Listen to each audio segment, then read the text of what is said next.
भगवान श्री राम का मंदिर बन गया है।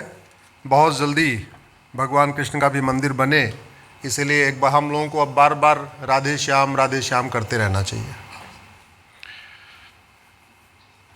मैं पहले इंजीनियर था, अब वकील हूँ, इसलिए मेरा ये मानना है मानव निर्मित कोई भी समस्या लाइलाज नहीं होती। बहुत दिन मैंने जापानियों के साथ काम किया जब मैं मारुति में था, और जापानियों का फर्म बिलीफ है और मेरा भी फर्म बिलीफ है कि मानव निर्मित कोई भी समस्या लाइलाज नहीं होती। केवल ऊपर वाले की समस्या, भूकंप, बाढ़, सुनामी, उसका हमारे पास इलाज नहीं है। अदरवाइज जो नीचे की समस्या है उसका सबका इलाज है।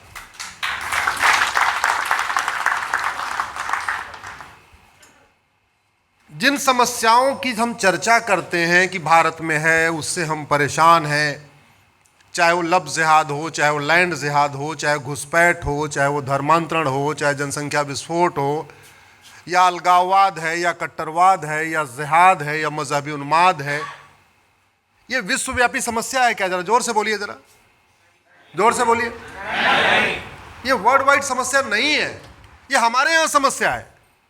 अब सवाल ये उठता है, हमारी भूमि बड़ी पवित्र है, भगवान श्री राम ने यहां जन्म लिया, भगवान कृष्ण ने यहां जन्म लिया, भगवान महावीर ने यहां जन्म लिया, गौतम बुद्ध ने यहां जन्म लिया, भगवान शंकराचार्य जी ने यहां जन्म लिया, भगवान हनुमान जी ने यहां जन्म लिया, सारे देवी देवताओं ने यहां जन्म लिया।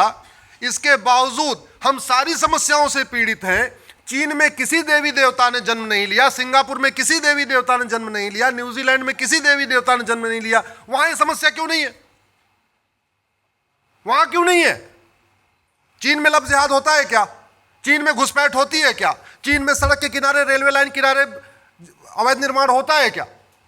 सिंगापुर में ड्रग स्मगलिंग होती है क्या? नहीं। तो हमारे यहां क्यों है? हम लोग जिस लक्ष्य को लेके चले हैं, राम राज्य, उसको 4 शब्दों में कह सकते हैं। मेरे साथ जोर से बोलिए, धर्म की, अधर्म का, प्राणियों में, विश्व का।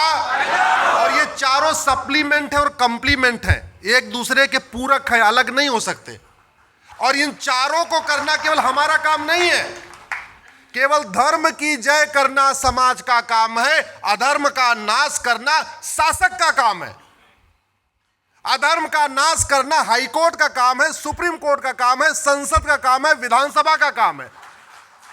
अधर्म का नाश करना थाने का काम है, तहसील का काम है, जिले का काम है। अधर्म का नाश करना हवलदार का काम है, थानेदार का काम है, पेशकार का काम है, तहसीलदार का काम है, कलेक्टर का काम है। यह हमारा काम नहीं है। हमारा काम केवल और केवल धर्म की जय करना है। ये सारे जितने बने हुए विधायिका, कार्यपालिका, न्यायपालिका, इनको जो वेतन, भत्ता, गाड़ी, बंगला मिलता है, केवल और केवल अधर्म का नाश करने के लिए मिलता है। इनको घूमने टहलने के लिए नहीं मिलता। ये जो जहाज से घूमते हैं, चार्टर्ड प्लेन से घूमते हैं, वीआईपी लाइफ जीते हैं, किस लिए जीते हैं? केवल सड़क बना के उसमें 20% कमीशन लेने के लिए, हाईवे बना के उसमें 20% कमीशन लेने के लिए, हॉस्पिटल खड़ी करके उसमें 20% कमीशन लेने के लिए नहीं। उनकी प्राइमरी ड्यूटी है अधर्म का नाश करने के लिए कानून बनाना।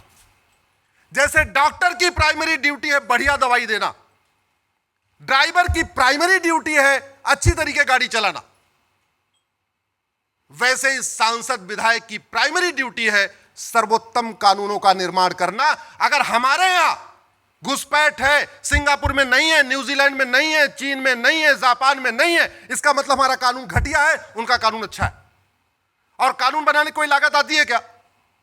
बोलिए जरा, कोई लागत आती है क्या? नहीं। तो यानी वो सारे काम होते हैं जहां 20% कमीशन मिलता है। सड़क बनती है, हाईवे बनता है, रेलवे पुल बनता है, स्कूल बनता है, हॉस्पिटल बनता है, वो सब कुछ बनता है जहां 20% कमीशन मिलता है। लेकिन जहां मुफ्त में घुसपैठ रोकी जा सकती है, मुफ्त में धर्मांतरण रोका जा सकता है, मुफ्त में लैंड जिहाद रोका जा सकता है, मुफ्त में लब जिहाद रोका जा सकता है, कानून बना के, वो काम नहीं होता। और एक बात आपको बताऊं, आज थोड़ा कड़वा कड़वा सुनिएगा, मीठा झूठ बोलता नहीं हूं। मीठा झूठ बोलता तो सांसद, विधायक, मंत्री बन चुका होता। कड़वा सच बोलता हूं, इसीलिए आज तक पार्षद प्रधान भी नहीं बन पाया। ऐसे छोटी सभाओं में बैठक करके हम अपना लक्ष्य नहीं प्राप्त कर पाएंगे। हमें बनना पड़ेगा मुंबई का आजाद मैदान, दिल्ली का रामलीला मैदान, कलकत्ता का ब्रिगेड मैदान। हर एक राज्य में, राजधानियों में बड़े बड़े 1-1 लाख के बड़े बड़े मैदान होते हैं। हमें वो मैदान भरना पड़ेगा। और वो मैदान कैसे भरेगा? आप जरा सोचिए, 12 साल पहले या 14 साल पहले अन्ना आंदोलन पूरे देश में हुआ कि नहीं? लोग सड़कों पे उतरे कि नहीं? क्यों? क्योंकि सबको एक आशा दिख रही थी, एक स्वार्थ दिख रहा था। क्या स्वार्थ था? लोकपाल आएगा, थाने का भ्रष्टाचार खत्म हो जाएगा। लोकपाल आएगा, तहसील का भ्रष्टाचार खत्म हो जाएगा। लोकपाल आएगा, लेखपाल पैसा नहीं मांगेगा, हवलदार पैसा नहीं मांगेगा, थानेदार पैसा नहीं मांगेगा, नगर निगम वाला पैसा नहीं मांगेगा, ये नहीं मांगेगा, ये नहीं मांगेगा। उन्होंने दे दिया। हम भी उसी पार्ट में थे, हम भी उसी टीम में थे, वो काम हमने भी किया। हमारे साथ लोग कॉमन मैन बड़ी संख्या में जुड़े, वो तभी हो पाएगा जब हम कहेंगे राम राज्य आएगा या हिंदू राष्ट्र आएगा तो घूसखोरी खत्म होगी, कमीशनखोरी खत्म होगी, जमाखोरी खत्म होगी, मिलावटखोरी खत्म होगी। जब राम राज्य आएगा नशा तस्करी रुकेगी, मानव तस्करी रुकेगी, अश्लीलता रुकेगी, अवैध निर्माण रुकेगा। हमारे साथ तब लोग जुड़ेंगे जब सब ये कहेंगे हम राम राज्य आएगा, थाने पे कोई पैसा नहीं लेगा, तहसील में कोई पैसा नहीं लेगा, जिले में कोई पैसा नहीं लेगा। जब राम राज्य आएगा तुम्हें तारीख पे तारीख नहीं मिलेगी, तुम्हें 6-6 महीने के अंदर न्याय मिलेगा, तब हमसे कॉमन मैन जुड़ेगा। मैं एग्जाम्पल आपको देता हूं। राजू की जिहादी हत्या हुई, कृष्णा की हुई, शिवम की हुई, बादल की हुई, नीलेश की हुई, कमलेश की हुई, गंगाराम की हुई, डॉक्टर नारंग की हुई, रतनलाल की हुई, अभिजीत की हुई, रामलिंगम की हुई, रिंकू शर्मा हुई, ध्रुव त्यागी हुई, चंदन गुप्ता हुई, बंधु प्रकाश हुई, रचित जाट हुई, प्रियंका रेड्डी हुई, अंकित शर्मा हुई, दिलवन नेगी हुई, हिना तलरेजा हुई, ट्विंकल शर्मा हुई, किशन भरवाड़ हुई, अंकित सक्सेना हुई, कमलेश तिवारी हुई, निकिता राजपूत हुई, कन्हैया लाल राजस्थान में हुई, उमेश कोल्हे महाराष्ट्र में हुई, नेहा फयाज की हुई। इसके अलावा उर्वी की हुई, मानसी की हुई, रूबी कुमारी हुई, ममता की हुई, रविता की हुई, अंजलि की हुई, ममता की हुई, निधि की हुई, अदिति की हुई, आद्या की हुई, अमृता की हुई, अभिलाषा की हुई, भावना की हुई, बीना की हुई, दीपा की हुई, छवि की हुई, दृष्टि की हुई, इसका की हुई, एकता की हुई, लक्षिता की हुई, रिया की हुई, नीना की हुई, कनिषा की हुई, हर्षिता की हुई। और जब जब हत्या हुई हमने क्या किया? ट्विटर पे ट्रेंडिंग किया, justice for Nikita, justice for Ruby, justice for ये, जस्टिस फॉर ये, जस्टिस फॉर ये। किसी वहसी दरिंदे को आजीवन कारावास फांसी हुई क्या आज तक? जोर से बोलिए जरा। ये जितने मैंने नाम लिए, ये वो नाम लिए हैं जिनके लिए ट्विटर पे 1-1 लाख 2-2 लाख ट्वीट हुए। ये मैंने वो नाम लिए हैं जिसके लिए भाई सुरेश चौहान जी ने रात को बिंदास बोल किया। मैंने वो नाम लिए हैं। मैंने वो नाम लिए हैं जिसको फेसबुक ट्विटर पे बड़ी बड़ी फोटो शेयर की गई। मैंने वो नाम लिए हैं जिसके लिए नेताओं ने बयान दिया। इन नामों में से कोई एक नाम बताइए जिसके हत्यारे को 100% प्रॉपर्टी जब्त हुई हो, उसकी नागरिकता खत्म हुई हो, उसको आजीवन कारावास फांसी, कोई एक नाम बताइए। हुई? तो हम क्या कर रहे हैं? हम जस्टिस फॉर ये, जस्टिस फॉर ये तो कर रहे हैं। हम पुलिस रिफॉर्म के लिए ट्रेंडिंग नहीं कर रहे हैं, हम जुडिशियल रिफॉर्म के लिए ट्रेंडिंग नहीं कर रहे हैं, हम एडमिनिस्ट्रेटिव रिफॉर्म के लिए ट्रेंडिंग नहीं कर रहे हैं, हम कानून बनाने के लिए ट्रेंडिंग नहीं कर रहे हैं, हम नार्को पॉलीग्राफ ब्रेन मैपिंग कानून के लिए ट्रेंडिंग नहीं कर रहे हैं, हम जस्टिस विद इन ईयर के लिए ट्रेंडिंग नहीं कर रहे। हम अपनी पूरी ऊर्जा एक छोटे से पार्ट के लिए रहे, बड़े पार्ट के लिए कर ही नहीं रहे। सड़क के किनारे अवैध निर्माण क्यों होता है? क्योंकि कानून का खौफ नहीं है। बस अड्डे किनारे अवैध निर्माण क्यों होता है? कानून का खौफ नहीं है। धर्मांतरण क्यों होता है? कानून का खौफ नहीं है। लव जिहाद क्यों होता है? कानून का खौफ नहीं है। लैंड जिहाद क्यों होता है? कानून का खौफ नहीं है। मिठाई पे थूकते हैं, फेशियल मसाज करते करते थूकते हैं, क्यों? कानून का खौफ नहीं है। ये कानून का खौफ कौन पैदा करेगा? हम पैदा करेंगे क्या? आप पैदा करोगे क्या? ये कानून का खौफ पैदा करना संसद का काम है, सांसदों का काम है, विधायकों का काम है। और जो समस्या राष्ट्रीय हो उसका समाधान राष्ट्रीय स्तर पे होना चाहिए। धर्मांतरण राष्ट्रीय समस्या है तो धर्मांतरण के लिए कानून कहां बनना चाहिए? संसद में। और नहीं, क्यों नहीं बन रहा है? उनको भी पता है ये 500-600 लोग हैं, सेमिनार कर लेंगे, कोई बात नहीं, कुछ उसके अलावा कुछ करने वाले नहीं है, उसके अलावा कोई दम नहीं है। उनको पता है, उनको पता है गरीबी बढ़ाते रहो, उसके बाद मुफ्त में 5 किलो अनाज देते रहो, अपनी दुकान चलाते रहो, कहां से हिंदू जागेगा? वो तो 5 किलो अनाज के लिए ऑलरेडी हुआ है कि उसको महीने में 5 किलो अनाज चाहिए। मैं बार बार ये कह रहा हूं, हमारे साथ तब लोग जुड़ेंगे, इस पे आप लोग चिंतन करिए। मैं गलत भी हो सकता हूं, मैं ये नहीं कह रहा हूं जो मैं सोच रहा हूं वही सही सोच रहा हूं। मैं आपके सामने एकदम कॉन्फेस कर रहा हूं कि मेरी बात को एक बार आप सोचना, हमारे साथ कॉमन मैन क्यों नहीं जुड़ पा रहा है? हमारा लक्ष्य इतना अच्छा है, इतना स्पष्ट है, क्या हम मुंबई का आजाद मैदान, दिल्ली का रामलीला मैदान, कलकत्ता का ब्रिगेड मैदान भर सकते हैं क्या? नहीं। जब नहीं भर सकते हैं तो समाधान नहीं निकलेगा। ऐसा क्या कारण है?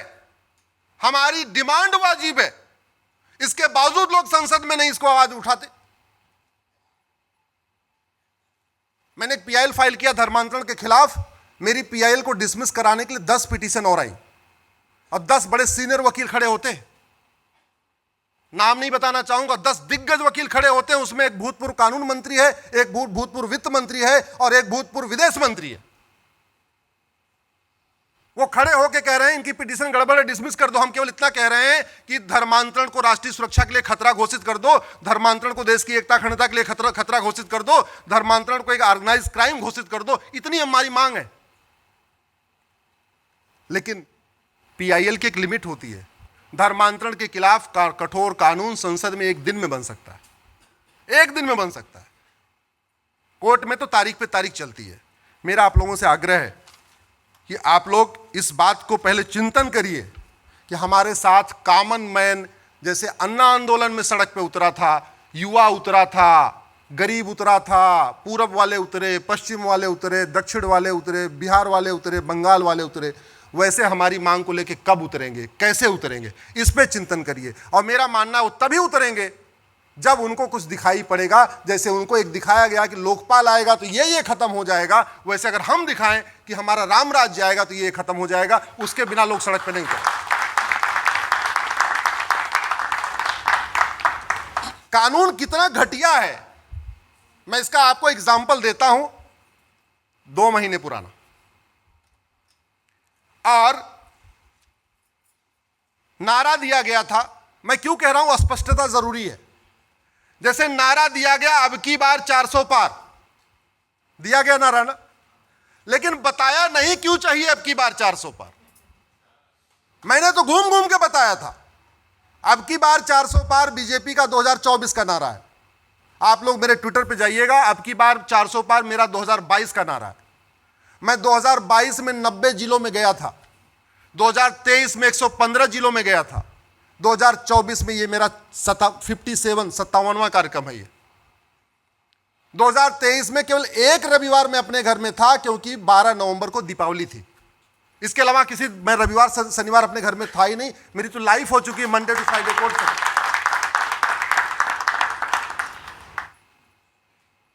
हमारी पीआईएल पे लोग करोड़ों कमा चुके हैं क्योंकि हमारी पीआईएल का विरोध करने वाले बड़े दिग्गज वकील आते हैं, 20-20 लाख वो फीस लेते हैं और करोड़ों रुपए कमा चुके हैं।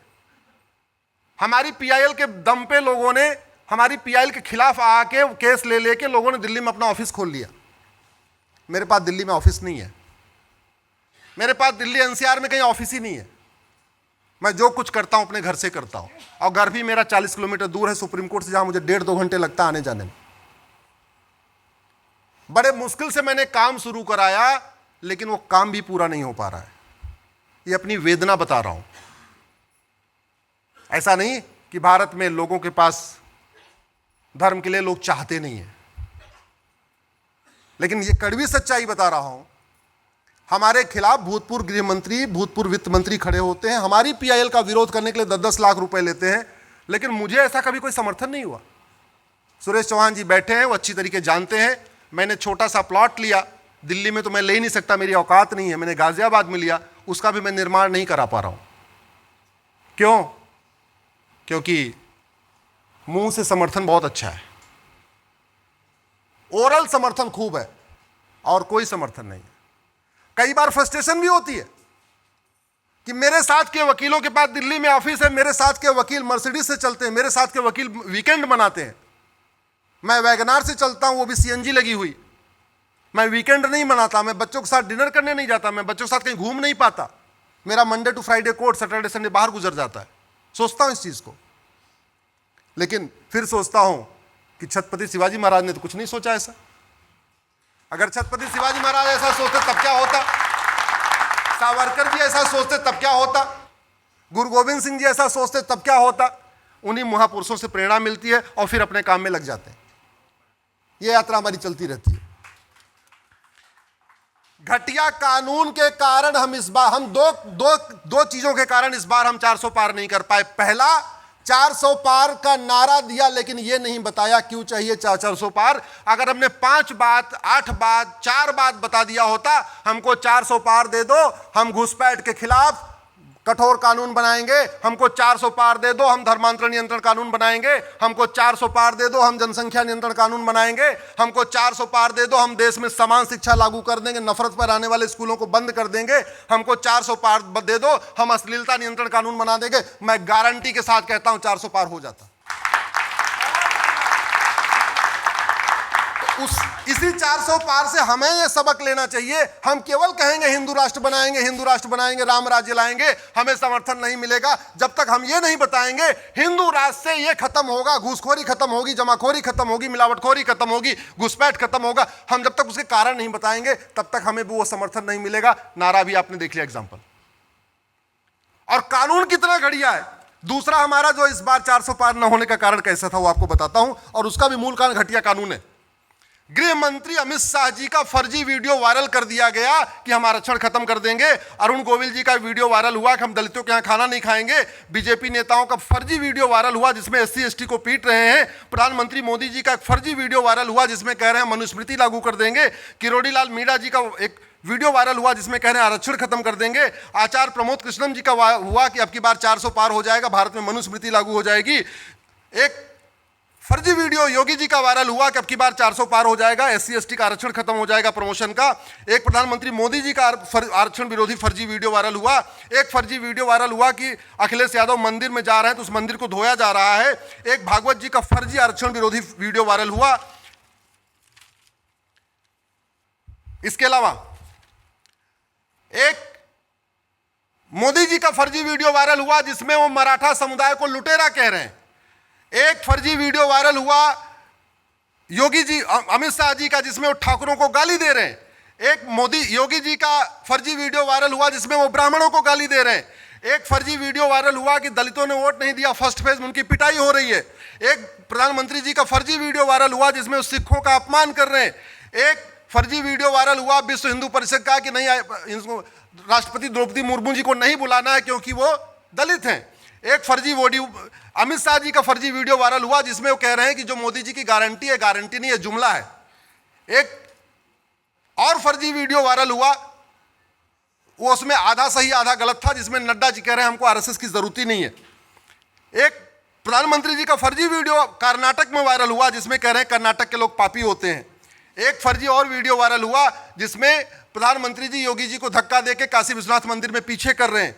एक और ऐसे अनेक फर्जी वीडियो वायरल हुए। और ये फर्जी वीडियो हमारा, आपका, आम आदमी का नहीं, आम जनता का नहीं है, सांसदों का फर्जी वीडियो है, गृह मंत्री अमित शाह जी का फर्जी वीडियो है, प्रधानमंत्री मोदी जी का फर्जी वीडियो है। और मैं गारंटी के साथ कहता हूं ये जितने फर्जी वीडियो वायरल हुए इनको कुछ नहीं होगा। ये फर्जी वीडियो इसलिए वायरल हुए क्योंकि हमारे पास साइबर क्राइम के खिलाफ कठोर कानून नहीं है। और हार का मूल कारण इसका मतलब फर्जी वीडियो है, और फर्जी वीडियो का मूल कारण है घटिया कानून। तो हार का मूल कारण क्या हो गया? जोर से बोले, क्या हो गया? इस घटिया कानून कारण हमारे हैं। हारे नहीं है, जीते हैं, लेकिन 400 पार नहीं हुआ। दो बड़े कारण है। एक तो हमने 400 पार क्यों चाहिए बताया नहीं, दूसरा 400 पार खिलाफ जो फर्जी वीडियो वायरल हुआ उसके खिलाफ हमारे पास कठोर कानून नहीं था। अगर हम वास्तव में चाहते हैं कि हम ये बताएं आने वाले टाइम में, तो सबसे बड़ा हमें एक काम करना पड़ेगा, संविधान में जो गड़बड़ियां हुई उनको ठीक करना पड़ेगा।